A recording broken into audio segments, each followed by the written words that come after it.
Welcome to the League of Women Voters 2014 election coverage. I'm Biz Swift with the League of Women Voters of Berkeley, Albany, and Emeryville. This program is one of a series of programs to showcase candidates for Berkeley City Council positions and for school board. Tonight we're meeting candidates from District 8, and so let's meet the candidates. So from left to right, George Beyer, Mike Alvarez Cohen, Lori Drosty, and Jacqueline McCormick. Welcome. Thank you. Thank you. We'll be asking each of you the same question, and you'll all have 1 minute to answer. We'll rotate so that each of you will also have the chance to be first and last. And if there are direct statements to a candidate, there may be a chance for rebuttal, and that will be at my discretion. So let's start with you, George. Okay. 1 minute. And Yes. this is a very difficult question in that you could answer it for much longer than that. I see. So remember, you need to go to the highest. So what are the highest priority needs for Berkeley as a whole, for the entire city? I think the top need is affordable housing. I am very concerned that Berkeley is changing rapidly. We have these really high rents in San Francisco, and it's shoving rents through the ceiling in Berkeley. And I want us to keep our economic diversity. I don't want to become a city of have and have-nots. So it's very important for me that we keep the momentum moving downtown and we get that housing downtown so Berkeley stays affordable. I think it's the clearest priority of the city. I'm also very focused on the city budget. We've got a looming budget deficit. I'm an MBA in finance from the Haas School. I know how to make budgets work. I'm also very concerned with Telegraph Avenue, which has languished for 30 years. It's time to turn that around. It is legal to open up a gun store on Telegraph. It is illegal to open up an electric scooter store. That makes no sense. And finally, I'm very personally concerned with Willard Pool. I've been fighting hard to open that pool. Berkeley's got a great pool, and Willard Pool, it served an underserved community in South Berkeley. We've got to reopen that pool and restore equity in South Berkeley. Thanks. Mike? The highest priorities for our city are first and foremost safer, family-friendlier neighborhoods. Second, improving schools, mitigated traffic, well-maintained parks, improving commercial districts like Telegraph Ave, and a city that's both environmentally and fiscally sustainable. Now, these are tough problems, and they're going to require a lot of skills, a lot of funding, a lot of collaborations and cogent plans to get them solved. And those are the strengths that I can contribute to our city council team. Thanks. Wonderful. Lori?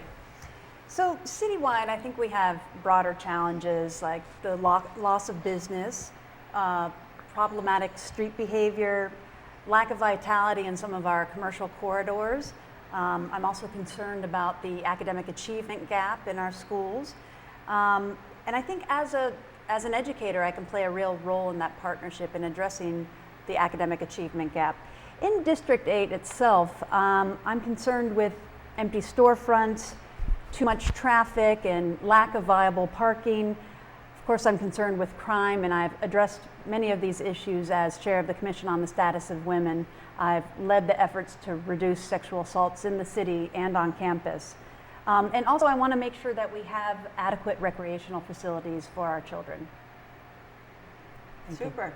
Jacqueline? I believe that Berkeley's biggest challenge is financially. We need to start setting a new course on how we're going to be financially sustainable into the future. And that means creating a fiscal action plan. We really do need to get all of the stakeholders together at the table to determine what we're going to do moving forward. We have fabulous climate action plan. We have wonderful zero waste goals. We need to establish the same type of solutions on how we're going to address our budget crisis, because we have over $1 billion of unfunded liabilities and infrastructure needs. And that's a lot on our plate. I think the second thing we need to do is, as a community, we're not as prepared as we need to be in case of a natural disaster, and we need to do more work around that, and we need to continue to push down our crime rate. And then third, we need to address affordability here in Berkeley, and we need to address affordability for families. And that is something that hasn't entered into the conversation. We have to make sure that middle to lower income families can afford to work and live in Berkeley. Wonderful. Thanks. So that's the city as a whole. Now, let's talk about District 8. what are the critical needs in your district? And how are they different from elsewhere in the city? So Mike, go ahead. District 8 is a very diverse community, especially after the current redistricting. And so in many respects, the issues of District 8 mirror the issues of the overall city. So I feel like my highest priority in the district is to be responsive to the needs of our neighborhoods, our citizens, and our businesses. And that's why I have a District 8 plan that will model how government that's transparent and tech-savvy can be cost-effective and highly responsive to the needs of those neighborhoods, residents, and businesses. And in particular, we need to really focus on safer, family-friendlier neighborhoods, mitigated traffic, maintained parks, especially, for example, in our district, Willard Pool, and inviting commercial districts, which again in our district includes Telegraph Ave. And so that's why I have that District 8 plan. By the way, I also have a citywide plan that will address what the mayor says is the #1 obstacle to improving our city, which is funding. So my citywide plan will grow the number of clean and green jobs in Berkeley, thereby increasing our commercial tax base so that we have the funds to address all these problems in our district and citywide. Thanks. Lori. So District 8. I'm excited I get to talk about District 8 again. So I'd like to see more economic vitality. And as I mentioned before, empty storefronts are a really big problem. And so one way we can address it is through a carrot and stick approach. For instance, we could have a vacancy fee, but we also need to combine it simultaneously with more business-friendly policies. Also, in terms of our commercial districts, we really need to have some difficult conversations. So, for instance, people have been talking about Telegraph Avenue. Well, we need to talk about People's Park as well. And again, going back to traffic and lack of parking, I wrote a proposal analyzing traffic and parking situations in the city of Oakland. So I have real experience in analyzing parking management strategies and instituting them as well. So, thank you. You bet. And Jackie. Traffic has always been an issue in District 8. It's one of the primary issues that we have, and this is nothing new. It's been going on since the 1950s. And we haven't done enough as a community in working with the university to try and mitigate some of the impact that those commuters have going through the South Side neighborhood. Also, we have an issue with the university, not so much of its expansion, but the fact that we've had an increase in their student population, and that population has been moving out into the neighborhoods, and some of the impacts have been very detrimental. I was part of the Southside Consortium. We were very successful at getting an ordinance passed that will stop the proliferation of mini dorms. That has a direct and very significant impact to our neighborhoods. We need to work closer with the university, and we're doing that through the Southside Consortium and some of the work that I've been able to push forward within the Claremont-Elmwood Neighborhood Association. Thanks. George. So I polled this question. So we have the summer survey series in my campaign, and we asked people what they think is important. And the #1 issue, surprisingly to me, was Telegraph Avenue. A lot of people felt we had a world-class university and we should have a world-class street. The second most important issue for them was education and partnerships with the school district, and some things that came up. For example, we would like to keep Emerson Schoolyard open on the weekends. Would be really wonderful. Also, the school gardening program is getting cut. A lot of people are supporting Measure D, so we get money for the school gardening program. Traffic is a huge issue in District 8, as Jackie said, and I see Jackie a lot on many things for partners. In terms, El Camino and the Uplands and Ashby and Waring and Derby, I mean, the traffic is just terrible there. Some of it is like freeway traffic because it's cut-through traffic. So we got to do a lot about that. And I agree with Jackie when she said that the partnership with UC, we've really got to re-examine that. They have broken through their enrollment cap, and that might give us cause to renegotiate the agreement ourselves. Great, thanks very much. You've mentioned Telegraph, which is an important street in District 8. It's important to the whole city. What would you do to reinvigorate Telegraph? Lori? Oh, gosh. Okay. Well, as I mentioned before, I do favor a carrot and stick approach. So looking at vacancy fees, I realize vacancy taxes are illegal, but vacancy fees are not. And then incorporating some business-friendly policies. One easy way is to update our archaic city website. Also, a lot of the buildings along Telegraph Avenue have very large areas in the back for inventory in the olden days. And so if we could maybe reconsider our zoning code to allow for more uses of those storefronts on Telegraph Avenue. And again, as I mentioned before, I think we really need to address problematic street behavior and the role that People's Park plays in that. So for instance, I was taking my kids down Telegraph Avenue and I saw two individuals using drugs right in front of my kids, and I thought, oh gosh, well I would really like to be able to take my kids into People's Park or along Telegraph without having to worry about this issue.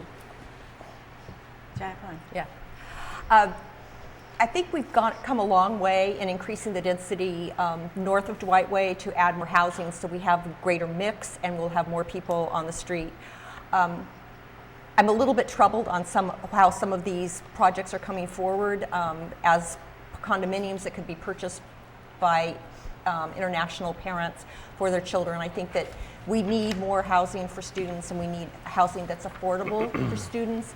That's one of the reasons that a lot of the students are coming into the neighborhoods. It's less expensive to live there. As far as the problematic behavior, that has been ongoing in Telegraph for years. And once again, in examining and having a more open dialogue with the university, we always forget that People's Park is university property. And what happens on that property is their responsibility. But through more dialogue, and I think there are leaders within the university today that are willing to tackle some of these issues. So I look forward to be able to work on that. Great. George. We have a quota system on Telegraph which limits types of businesses. We should scrap it. It literally is illegal to open up an electric scooter store. That doesn't make any sense. We should go after blighted properties. That corner of Haste and Telegraph has been empty for 27 years. We should have a blight tax that increases year by year to make that sting for that developer. I also agree with Jackie. We did increase the densities north of Telegraph, north of Dwight Way. We get a lot of opportunity for dense housing there, and hopefully it's a mix. And hopefully we'll get some condominiums up there, get some people who own the place where they live, that are paying taxes where they live. I think that'll actually change how they feel about the street. People's Park needs to be completely rethought. It is not working as a student park. And finally, we've got to step up outreach. I wrote something called the Berkeley Ambassador Program, and that took formerly homeless people and it put them on the street as goodwill ambassadors to the people on the street that really need help. There's a lot of people suffering from drugs and alcohol addiction on Telegraph Avenue and downtown. And we've got to step up our outreach to them and get those people into treatment. Mike. 3 things. Revitalize People's Park, increase the mixed housing on the avenue, and address the problematic street behavior. Now, on the first one, revitalizing People's Park, I have a very strong track record with the university. I won the Chancellor's Outstanding Staff Award. I have a great rapport throughout the university, and I can be in a great position to use those contacts and rapport to help revitalize People's Park.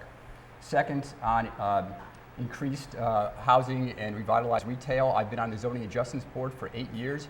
In the last 2 years, I was the chair of the Zoning Adjustments Board. In fact, I was elected unanimously as chair, which is kind of rare in Berkeley to have that kind of unanimous vote. And I think that we can do things like improve the quota, change the quotas. And finally, on problematic street behavior, I have the endorsement for the Berkeley Police Association as the #1 vote in ranked choice voting, and so I have a lot of collaboration opportunities with them to improve the avenue. Okay. We talked about the empty storefronts, and we've talked about increasing density north of Dwight, for example, and in general in the district, what the housing is. Development itself is something that we need more of to close up those empty storefronts. But Berkeley has a unique culture and style that we love. And the mom and pop stores, the casual demeanor of the store owners can we still retain that culture and style and have economic development at the scale that we think we need? Jackie. I think it's important that we maintain that style. I mean, that is part of the character that has made Berkeley what it is. That's why people live here. That's why they move here. Berkeley is not a beige suburban city. Berkeley's magenta is what I like to call it. And so to promote those kinds of small businesses, unfortunately, rental rates in Berkeley are, even though there's a lot of vacant storefronts, those prices are really quite high. We need to look at vacancy taxes, a vacancy tax, to try and bring some of those prices down in specific areas. But I also believe we can do a lot more in this community in bringing businesses together to form cooperatives so people have the opportunity to start something new and something unique. I serve on the Loan Adjustments Board, or the Loan Administration Board, and the city actually has funds available to small businesses to start, but so many businesses don't even know that this is available. More outreach needs to be done to try and generate more storefront renting. Okay. George? I think it's a great question. I mean, because with all this development in Berkeley, how do we retain our economic diversity, the character of our businesses, the unique businesses? And I think it's a resounding yes, of course we can do it. I mean, look at the Elmwood. I mean, we've got Mrs. Dalloway, it's a locally owned store, a fantastic store. Elements, locally owned store, a fantastic store. Focal Point, locally owned store, a fantastic store. All those people are supporting me, not incidentally. But anyway, so I do think we can do that. There's a lot of public love for these places. I mean, I've run the Willard Neighborhood Association for 20 years, and every time I put out a blurb that says, hey, there's $3 drinks at Chenois, or Johnny at Boss Robot is doing a sale, I mean, people flock to that stuff. I think people really cherish what we have here, and I think people will support it. And I think people do support it, and I think that's why the Elmwood has been so successful. You know, we have Elmwood Cleanup Day. Everybody shows up for Elmwood Cleanup Day. When we have the Elmwood Street Fair, everybody shows up for the street fair. So I definitely think there's a strong pull away from the Amazons and away from the corporatization and away from all the rest of it to support our local businesses. Absolutely, it's there. Mm-hmm. And Mike, can we do development within this? Right. Well, Berkeley and our District 8 commercial districts are extraordinary. And that's why I'm so proud to live here, to work in the downtown, and to raise my family in our community, in our public schools. And I think that one of my objectives on City Council would be to sustain what is wonderful about Berkeley's culture. But also, we have to make these changes to improve the city. And during my time on the Zoning Adjustments Board, I learned a lot about how to revitalize commercial districts. I was also, by the way, on the steering committee for the East Bay Green Corridor since its inception in 2007. So I understand a lot about economic development, both locally and regionally. And we have great opportunities to grow the number of companies in Berkeley so that we have more people that are buying stuff and things like that. And by the way, it's easy to prevent companies and businesses from locating in Berkeley. It's hard to get the ones you want. So you have to create the natural incentives to do that, to get the mom and pop stores to be able to move here. Mm-hmm. That's what I would do. Thanks. Lori? So I don't think the two are mutually exclusive. I think we can have a funky Berkeley and also have economic development and development in general. So the conventional way of thinking was that we attract entrepreneurs to a city, and that's still very important. But recent evidence has shown that people move first to where they want to live, and then they find their job. So we need to expand the housing supply for a variety of income levels. So families, retirees looking to downgrade from the hills, working families, and millennials. So I have a lot of support from business owners in the Elmwood. In fact, the president of the Elmwood Merchants District is supporting me. And we can look at best practices. So for instance, in Detroit, they implemented a pop-up store plan to revitalize a part of the neighborhood that had empty storefronts. And we could really sort of think outside the box, maybe have free concerts in the park. Thank you. Great. So on the topic of economic growth and development, on the ballot, we have Measure R. Oh, we do. Which seeks to make changes to our current downtown plan. What is your opinion on Measure R, George, and why? I think there are some great things about Measure R. I think, for For example, it has a higher percentage of paying the prevailing wage, it has a higher percentage of local workers hired, it has a higher environmental standard, has a great historic overlay to protect the buildings downtown. There's a lot they love about Measure R. I like the public bathrooms, I like the bike parking. But having said that, there's the parts I really don't like about Measure R. And the hardest thing about Measure R to me is that the only way to change Measure R is to go back to the ballot. So if you don't like the parking rule, you have to go back to the ballot. If you don't like a setback, you have to go back to the ballot. So it's just, I find that it's too cumbersome. So I applaud Jesse Aragon for coming up with a lot of great ideas and for putting them all into this one measure. But it's just too much for the voter to comprehend, and I just don't think that the way we should be doing zoning is by keeping going back to the ballot box. And so for that reason, I'm against Measure R. I'm voting no. Thanks. Mike? I've been on the Zoning Adjustments Board for 8 years. In the last 2 years, I was unanimously elected as chair. So I have a lot of experience with the downtown plan. The downtown over the last few years has been revitalizing, and I'm very optimistic about its potential. But the current downtown plan could use some refinements, and that is a natural, ongoing process of zoning and land use. So in contrast, though, Measure R is a large, complex set of changes that would not be prudent to implement as a ballot measure. And the reason why is twofold. First, you have to take it all or nothing. And there are some good parts about it, but there are some not so good parts about it, Measure R. And secondly, if you want to make changes and tweaks and refinements, you have to go back to the ballot if you approve it. And that just limits our ability to make changes. So I am against Measure R, and I think that our downtown will grow and prosper without it. Thanks. Lori?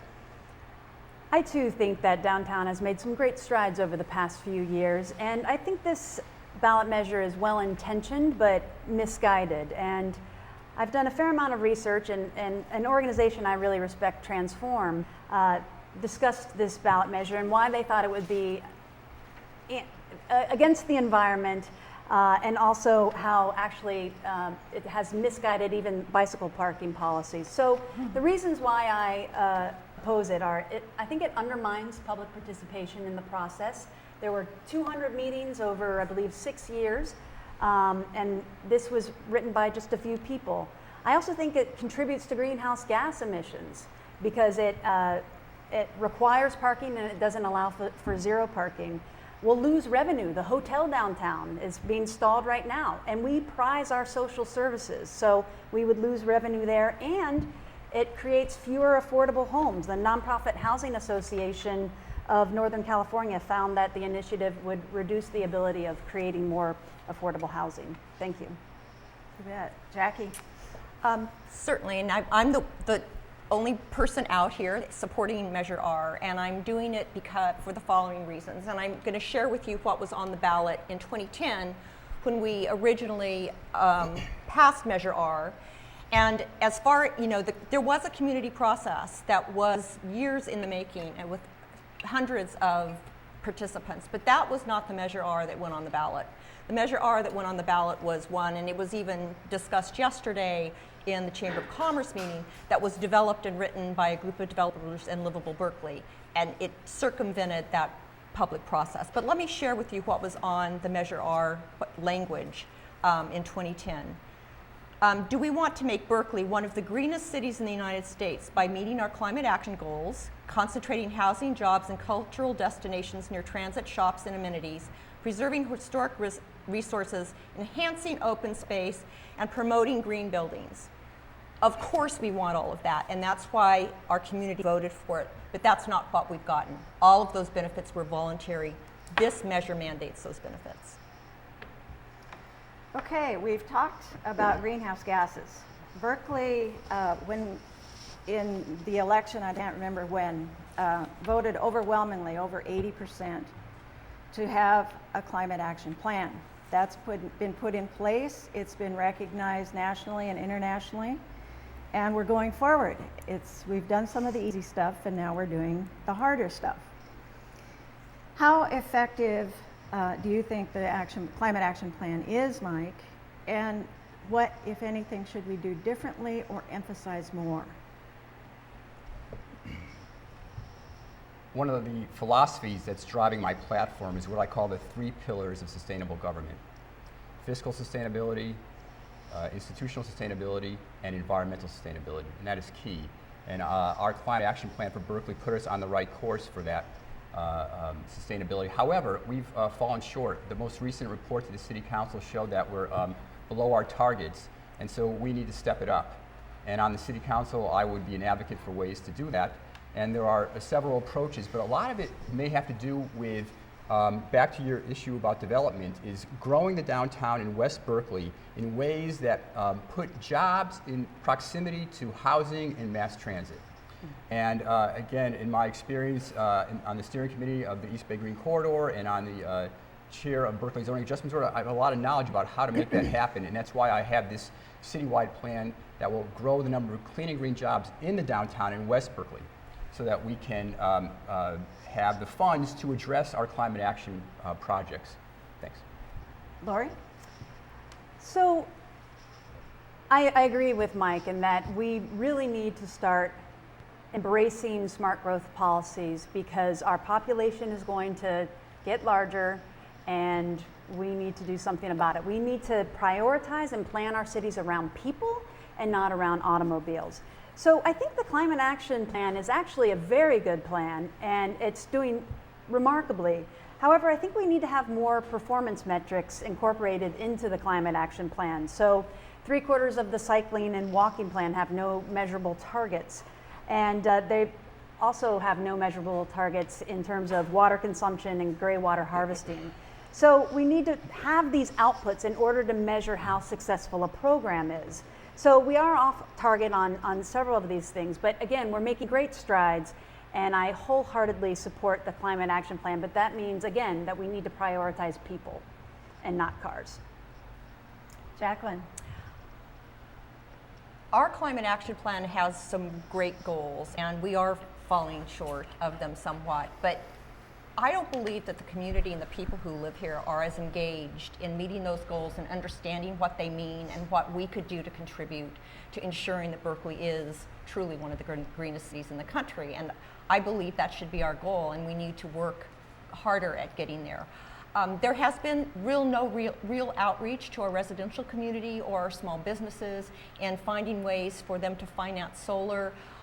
Capturing gray water to help with irrigation, especially in this drought, is incredibly important. There are vehicles out there that we can tap, grants that are available to start putting some resources together so our community can start participating in meeting the goals and be a partner in it. And that's what's very exciting about working in the community as I have, and delivering those messages and getting people excited about wanting to participate. George? I agree with all the other panelists. I think the most important thing we can do is put housing next to what they call a job-rich environment. So this is along Telegraph Avenue, and this is downtown, which is another reason that I'm not for Measure R. I think it'll actually stifle affordable housing and housing downtown. So we need to get that housing where people live, number one. Number two, we've got to reinvest in our parks. I am supporting the parks tax. We have 53 beautiful parks, but they are very poorly maintained. They're falling into disrepair. We have to reconnect people to nature. When I went up for the Sierra Club, which endorsed me, by the way, which was great, I talked a lot about that and reconnecting people back to the land and supporting that parks tax. I also think it's important we take a hard look at AC Transit. I worked for a long time on something called Rapid Bus Plus with some of my colleagues, and to try to improve bus service. One thing I'd like to see Berkeley investigate is a bulk purchase of AC Transit passes for the citizenry. Get people riding the bus. That will go a long way to achieving our climate action goals. Mm-hmm, mm-hmm. Okay. So we talked about getting people out of their cars and focusing on people rather than cars, maybe buses. Right now, some people don't even have bus service on the weekend in the hills, that's true. Others can't get on a bus, and not everyone can walk and bicycle. Mm-hmm. So what creative ways might we look at beyond the focusing of people in the center so that they can walk within, which we've already discussed to some extent, but what other creative ways might we look at getting people out of fossil fuel burning cars? And let's start with Lori. So, well, that is one really important solution that we can't neglect to mention, and that is embracing housing near transit. But another thing we can do is we can incentivize larger employers and institutions to issue transit passes to their employees, because I'm sure, as you all have heard, a lot of neighbors sometimes have a difficult time finding parking in front of their own homes. So we could incentivize larger employers to issue free transit passes. We could also incentivize usage of public transit by enforcing the California parking cash out law at a municipal level. So if someone decides not to drive to their work, then they can be cashed out. So that we could look at that type of solution to incentivize public transit, which I think is actually really important. Great. Jackie? You're absolutely correct. When we talk about the east-west traffic, our ability to get on public transportation, I mean, I can walk up and down the hills. My husband, I can get him down the hill. I can't get him back up again because he has a medical condition. So we drive everywhere. And we would love to shop more in Berkeley, but there is a challenge in finding parking to be able to do that. So as a result, the city of Berkeley is losing a significant amount of retail revenues because we're not accommodating people who want to shop in Berkeley, either from a parking perspective or a transportation perspective.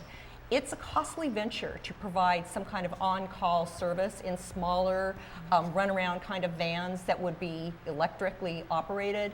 But I think it's something that, as we look in our community at our fiscal action plan moving forward, that's something that needs to be in a goal that we have moving forward, because it will not only help our greenhouse gases, but it will also help increase revenue. Great. I agree completely with what Jackie just said. You know, I've knocked on 1,500 doors so far in District 8, and they've all laughed at me when I said, do they take the bus? There is no bus service up there. And so many years ago, some local heroes in the community, we developed something called Rapid Bus Plus, which improved the 1R. We got level and biking, we got increased headway, we got transponders to turn the lights green, we did all these things for the bus, but we didn't get any routes up to the hills. So one of the things I was thinking about was this bulk purchase of AC Transit passes. What that would do, let's just say we buy them for the city, we tack it on as a parcel tax. What that would do is it would give everybody the marginal cost of riding a bus would be zero. And it would give the city of Berkeley enormous purchasing power over AC Transit. We could say, hey, we're a big customer. You know what? We want a route that goes up into the hills in our neighborhoods, because that is, Jackie's absolutely right. It is preventing people from shopping downtown and patronizing businesses downtown because they can't get downtown. And if we had more oomph with AC Transit, we can make that happen. Great. Mike? I've been working in downtown Berkeley for about a dozen years, and I carpool, I bike, I walk to the downtown from District 8. And my approach to that issue would be threefold. First of all, making electric cars more interesting to the public, increasing the amount of bike lanes and making bike more safety, and 3, increasing the public transit options. So on the topic of electric cars, I drive a plug-in Ford Fusion, and I think if we had more electronic charging stations in the downtown and parts of West Berkeley and all the commercial districts, then that would encourage more electric car usage and purchasing. Likewise, I think we should set parking fees that give discounts to cars that are electric or small or have low gas mileage uses. And some of the leading cities are already doing that. With regard to bikes, I think if we had more bike lanes and wider bike lanes, and especially the ones with the green paths down the roads, would be useful. And finally, with regard to public transit, I think we can do a lot more to incentivize that as well. Okay, back to the ballot. You've heard of Measure D, which will impose a general tax on distributors of sugar-sweetened beverages. So, Jackie, what is your opinion on that? What are the advantages, disadvantages, and why do you support or not support it? One of the proudest moments, and I go to every single council meeting, and I was so proud of Berkeley the night that we stood up against Big Soda to fight this battle. I am very supportive of a soda tax, and in fact commented last night on Berkeley's side when there was a lot of debate going back and forth on sugar versus juice, and I said, well, you left off one very important element, and that was caffeine. Berkeley has always been a leader when it comes to public health and ensuring that we protect our children and our community. And I am very proud of us for taking this stand and waging this war, and I hope that other communities will take our lead and follow suit. George? I agree with Jackie again. Berkeley is a wonderful place, and it's unique and it's different and it's special, and that's why, gay people like me love living in a place like this. The first domestic partner benefits were here in Berkeley. The first curb cuts for handicapped people here in Berkeley. Mm-hmm. The first place to ban styrofoam at McDonald's here in Berkeley. So, this and the minimum wage and other issues, we've really shown leadership, which makes it exciting and fun and different and just a wonderful place to be. And I think that the soda tax is exactly the same. Now, I know we had to lower the bar to 50% just to get it to pass. I thought that was actually a pretty good strategy. And there's issues with the money going into the general fund and not taxing the end consumer. But I still believe that as a signature issue for Berkeley, we should pass this thing, we should pass it overwhelmingly. I believe it'll sweep across the country and bring attention finally to what these soda companies are doing to our kids. Okay, Mike? Well, I'm a health food guy. I don't drink soda, I don't go buy soda for my family.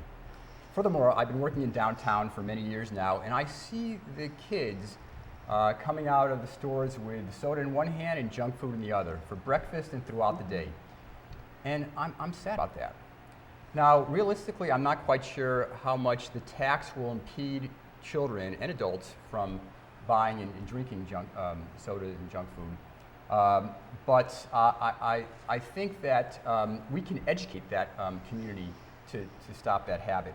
And just like we educated the society in decreasing tobacco usage, I think analogously we can also educate society in decreasing the amount of eating and drinking of bad food. So that's why I support actually the tax being used for health-related initiatives in the city, and therefore I support the tax. Okay, Lori?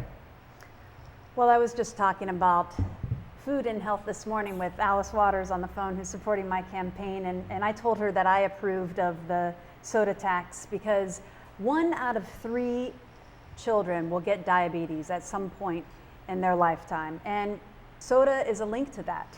And the tax focuses on big soda and not on the consumer. So I think it's a good first step, and it disincentivizes ingesting these dangerous drinks because the obesity epidemic taxes our city in unseen ways. So I support the soda tax. Great. Okay, let's shift a little bit. Crime is always a consideration. Your district is a major transit for the university. You have students, you have a wide variety of a great diversity of people in your district. What are the crimes that are the most problematic in your area, and what can the city do to help? George? Well, let's see. So I am part of something called the Berkeley Safe Neighborhoods Council, and we meet every month or so to discuss crime. And what's interesting, in the city, crime is down. But what is not down, property crime is down, assaults are down, sexual assaults are down, but car theft is actually up in car crimes.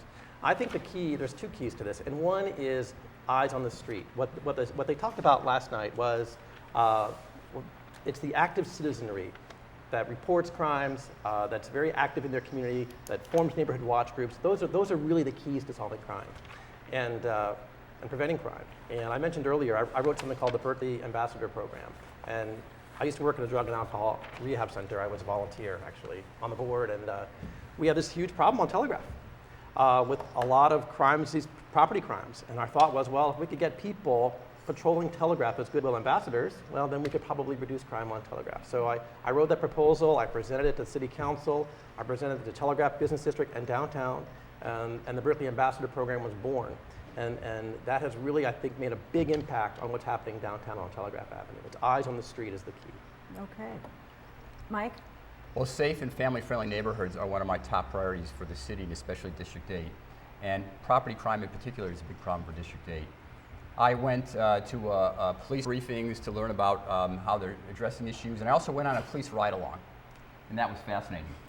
And I have to tell you, our police are so extraordinarily trained. They are diplomats and scholars and warriors. They are just so good. And I learned a lot about what's called a 5150. which is mostly what they deal with is social issues. So I now have the police, Berkeley Police Association's a sole endorsement for the #1 vote in ranked choice voting.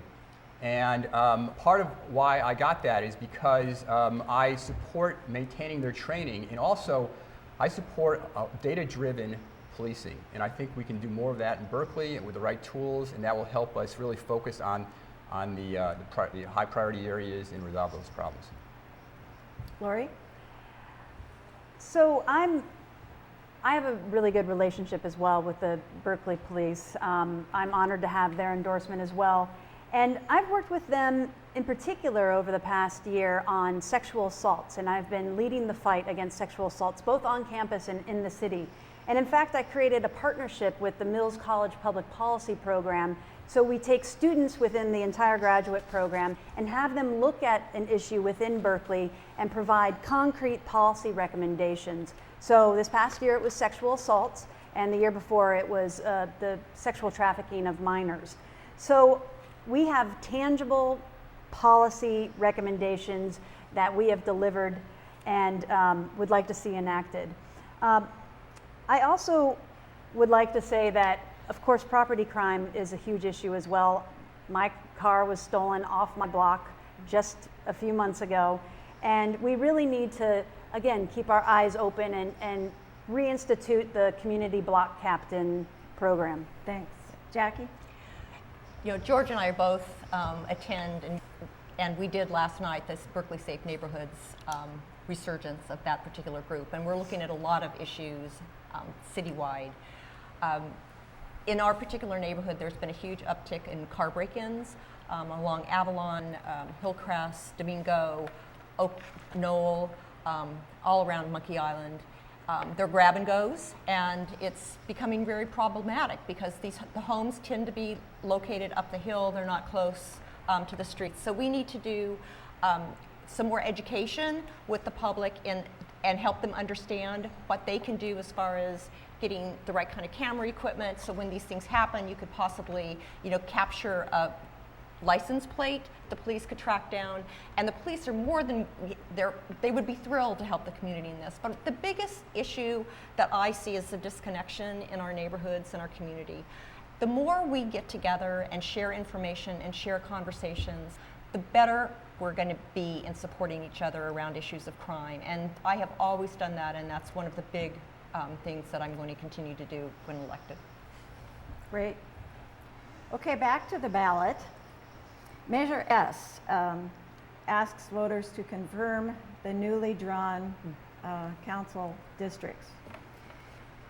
What would the impact be if it's passed or if it's defeated, in your opinion? What would be the right thing to do? And if it's passed, of course they're confirmed, but what would happen if it's defeated? Mike, I'm sorry. Well, I think our redistricting process went through an elaborate community process, and over a long period of time, and I think we came to what is a good compromise. And so I'm fine with the way the districts are now for this election, and I don't suggest going back and revisiting that. However, the next time we do this, I think we should have a citizens committee that puts together the proposal just like they did at the state level. Okay, Lori. So I absolutely believe we need to have a student district, but I don't support this measure because we have so many other urgent issues to focus on.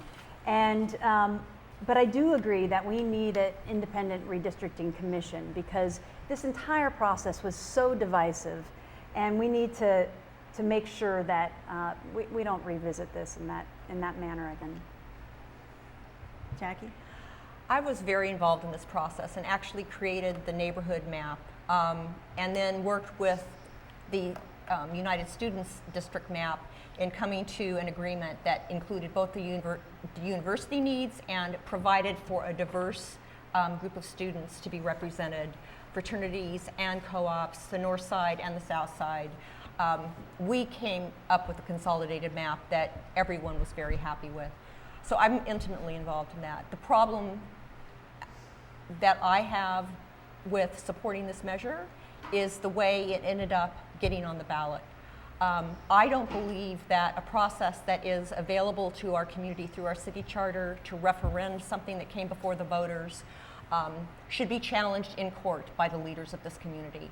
And that's what happened. We should not be afraid as citizens in this community of being sued by our leadership if we exercise our right as citizens that are provided to us under our city charter.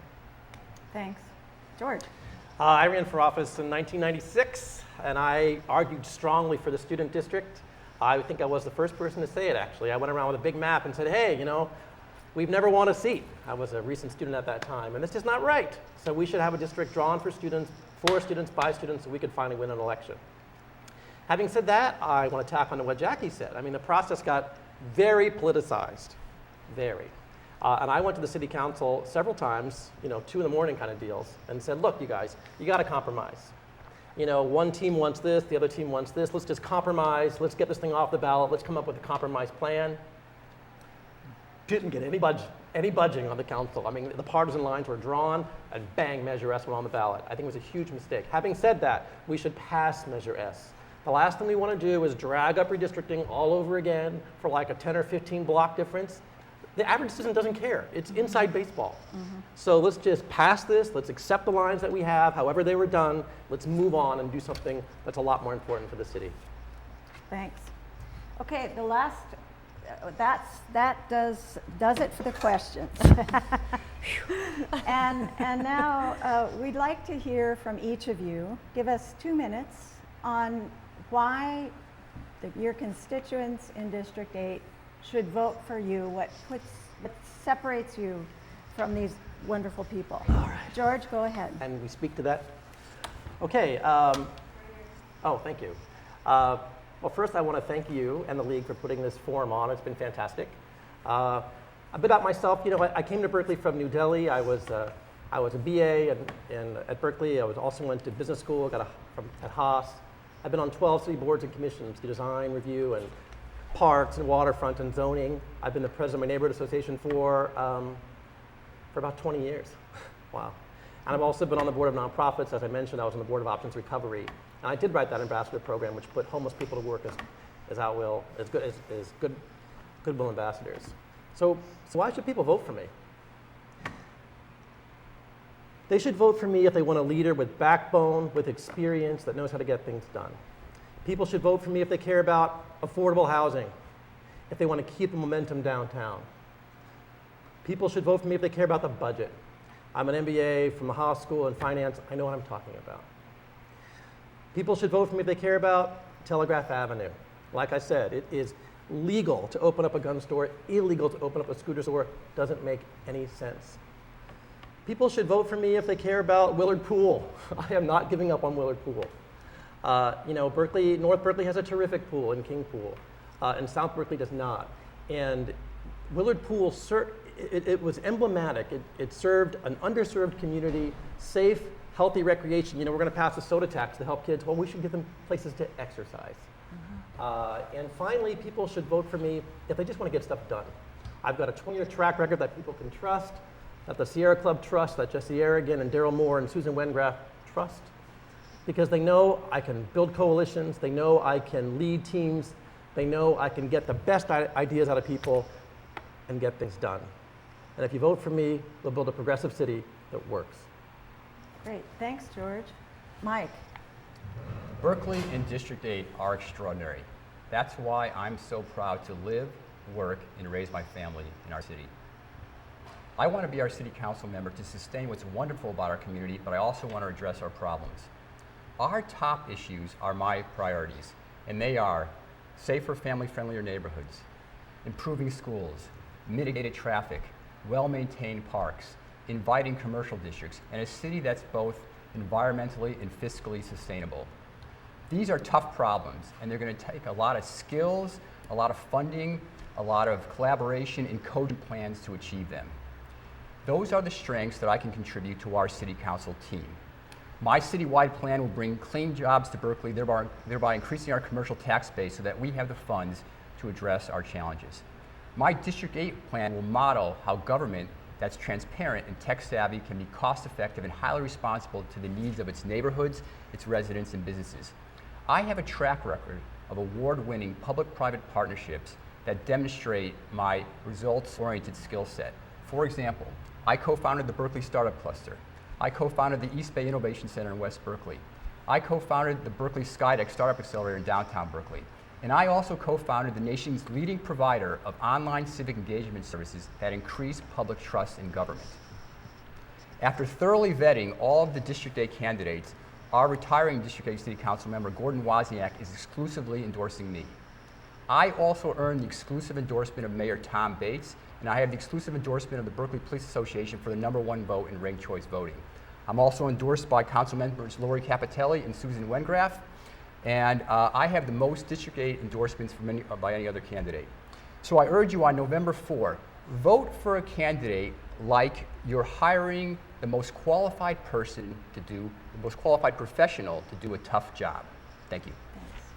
Lori, thank you. So again, I'm Lori Drosty, and I'm running for City Council in District 8. And throughout my life, I've dedicated myself to public service and giving back to my community.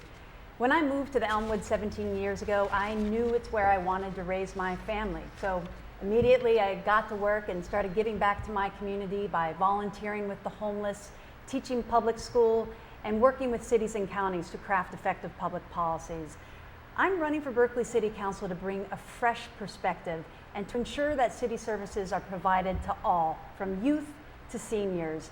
On the Housing Advisory Commission, I work for affordable housing because people who work in Berkeley should be able to live in Berkeley. As chair of the Commission on the Status of Women, I lead the efforts to combat sexual assaults both on the campus and in the city. As an educator, I work with schools, and I also work with students. And we need to stop the gap that exists between some students in our schools. Most of all, I'm running for Berkeley City Council for my kids. I have a son, Simon, he's 3, and I have a daughter, Cora, and she's 7 months. And I want to make Berkeley the best possible place for them, and I want it to be the best possible place for you and your family. We need to usher in the next generation of pragmatic leaders. And that's why Assemblymember Nancy Skinner is supporting me, along with Vice Mayor Linda Mayo, Lori Capitelli, Daryl Moore, and countless organizations, including the East Bay Stonewall Democratic Club, the National Gay and Lesbian Victory Fund, the John George Democratic Club, and many more. So please visit my website at www.loridrosty.com. And I humbly ask for your vote. Thank you. Thank you, Lori. Jacqueline? Hi, I'm Jacqueline McCormick, and I'm running for District 8 City Council. And I'm running as a community leader and a neighborhood activist in the District 8 community. And I'm running because I want to be the change on council that our neighborhoods need. Elections aren't just for the candidates, but they're for the people of this community to demand more and demand accountability from those that are going to represent them on council. But that's not enough. We need to elect people who are truly going to be in our community every day, talking to you about your issues, working on solutions, and continuing to bring our community together. That's what I do today. That's what I want to do in the future. And that's what I will do as your council leader. We need someone who is going to bring our neighborhoods together in that position on our Berkeley City Council. We need to have a fiscal action plan. We need to ensure that Berkeley's solvent into the future. We need to improve our public safety and ensure our entire community is ready for natural disaster and continue to push our crime rates down. And we need to address Berkeley's affordability. We need to ensure that families within our community can afford to live here, that we can open up opportunities for those who work in our community. We cannot allow Berkeley to be a 1% city. That's not what we're about. None of us want that to happen. I'm running under the idea that McCormick makes it happen. Whenever I'm asked I stand up for our community and I work for our neighborhoods. Whether it's assaults in the halcyon, if it's dealing with noise that affects our elderly and our young families around campus, creating an ordinance that will address housing issues in LeConte, Willard, Dwight Hillside, and our Eaton neighborhoods. I am there to work for our community. So I ask you to support someone with a proven track record. Vote for me, Jacqueline McCormick, for City Council. Thank you so much. On behalf of the League of Women Voters, I would like to thank the candidates. Thank you. It's been very enjoyable, and we definitely have a choice. For more information on candidates and ballot measures, please go to the website smartvoter.org. You can also go to the League website, LWVBAE for Berkeley, Albany, Emeryville, lwvbae.org. We'll have pros and cons on the ballot measures, but no information on candidates. So for that, go to smartvoter.org and the other websites that you'll see on the credits. So thank you very much for watching, and don't forget to vote.